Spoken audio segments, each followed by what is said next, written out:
ايه الهدف من الفيديو ده؟ صدقني انا لو اعرف اقول لك.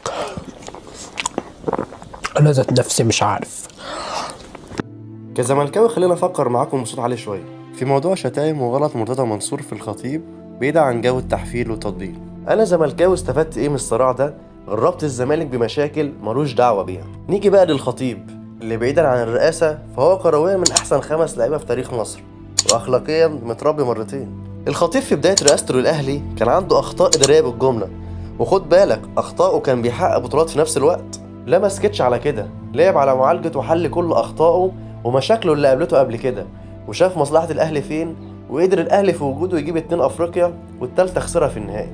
أنا عارف الخطيب أكيد بيستفاد من الأهلي، واستفادة بملايين كمان، وفكك بقى من جو متطوع والشو الإعلامي، بس على الأقل النادي ماشي كويس وبيكسب بطولات. أنا ليه بقول كل الكلام ده دلوقتي؟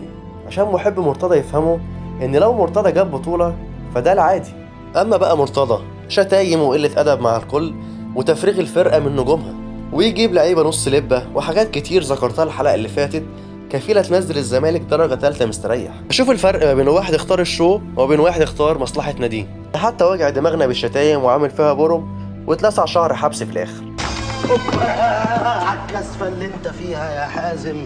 وعلى سيره مرتضى في نغمه بيرددها معظم الاهلاويه لما اجي انا زملكاوي انتقد مرتضى ويقولوا مش ده مرتضى اللي بتقولوا عليه الاسد والسيف والدرع والجو ده؟ وبالرغم اني ما نزلتش كلمه حلوه طول حياتي في مرتضى حتى لما كان سبب في رجوع الدوري 2015، بس زي ما مرتضى صوته عالي فبالصدفه 30% اللي بيحبوه صوتهم عالي برضه ورغايين، عشان كده ظاهرين دايما في الصوره. افهمك حته كمان، ايه المشكله وانا بكره وجود مرتضى في الزمالك افرح لبطولات النادي؟ ما جماهير الاهلي بتكره جمال علام رئيس الاتحاد بس بتفرح بمنتخب مصر.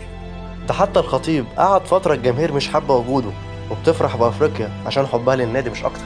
فبلاش نغمة انت ازاي فرحان ببطولات الزمالك في وجود مرتضى. كلامي دلوقتي موجه للناس اللي بتحب مرتضى.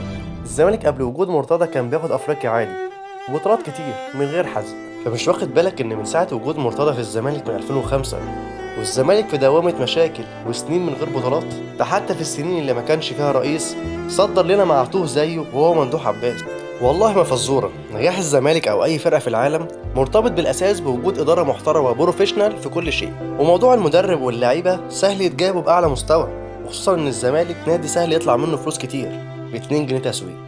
وبلاش حد يضحك عليك ويوهمك ان لو مرتضى مش موجود في الزمالك هيقع، اصل بعقلك كده هنقع اكتر من كده ايه واحنا اساسا في القاع. وعلى فكرة الزمالك بشوية استقرار اداري ومدرب كويس وكام لعيبة كويسة بياخد الدوري عادي زي السنة اللي فاتت واللي قبلها، وبإذن الله الزمالك هيرجع لأبنائه وجمهوره من تاني ولنا عودة.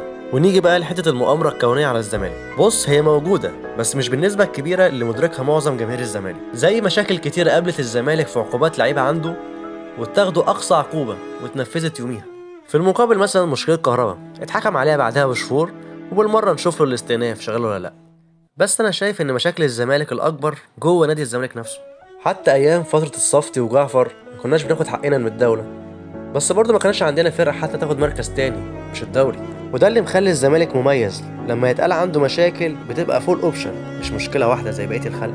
طب نيجي دلوقتي، مين اداهم الفرصة لكده بعد ما عمل اللي عمله وقال على لعيبته دي بتشرب مخدرات وسمع كلام عبد المقصود وسام نبيه واستغنى عن مساعدي فريرة وما اداش اللعيبة مستحقاتها ومشى امام عاشور وما جابش بديل اجنبي قوي؟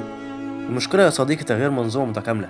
وكونك انك وصلت لغايه هنا يبقى الحلقه عجبتك، ما تنساش اللايك والكومنت والشير، واستنونا الحلقه الجايه ان شاء الله. كان معكم اسلام اوتاكا وبرنامج باكورد. سلام.